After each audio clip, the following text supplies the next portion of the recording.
Hi, Christy here. Today I want to answer a question that was submitted by one of my viewers on YouTube.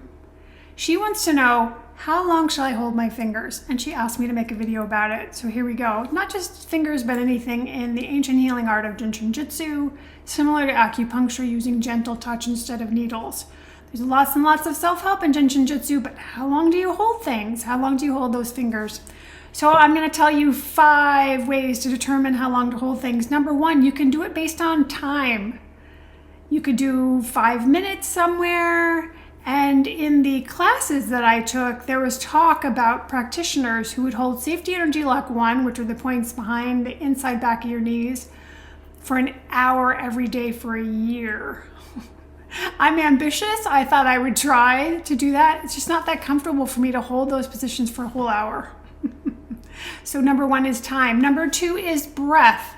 Oftentimes it will be factors of 9. 9 in Jin Shin Jyutsu is the end of the cycle and beginning of another. So oftentimes 36 exhales and inhales are recommended. Why is it 9 times 4? Not 100% sure. Maybe it's like the 4 seasons, or maybe it's like the 4 points on the compass, somehow to complete a full circle.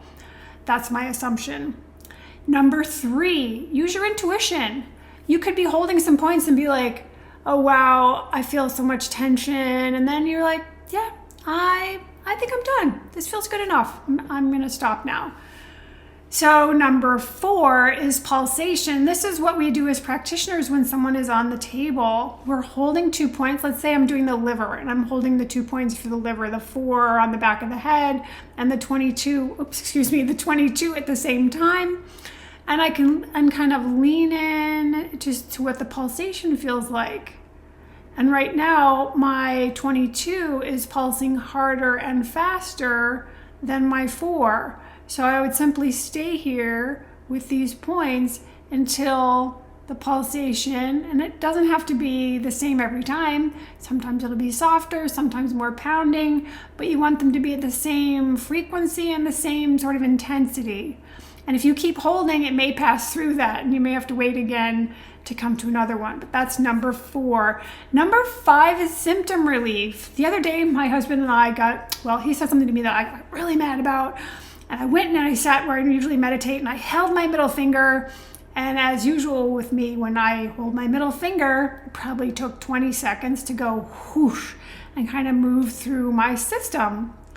But when I have a sore throat, I know that if I hold my 3 plus 15, which is at the groin, if I hold those 2 points together, it takes about 20 minutes, 15-20 minutes for one side to clear, and then I switch and it takes 15-20 minutes for the other side to clear. So it may take a while for symptom relief to happen, and some symptoms maybe you don't get relief. So it's something, again, it's an art, it's not a technique, it's not a science. It's something you play around with and see how it works for you. So the 5 suggestions for how long to hold Jin Shin Jyutsu hold: time, breath, intuition, pulsation, and symptom relief. Those are the 5 main that I would recommend. I look forward to seeing you in the next video. And in the meantime, please go be brilliant.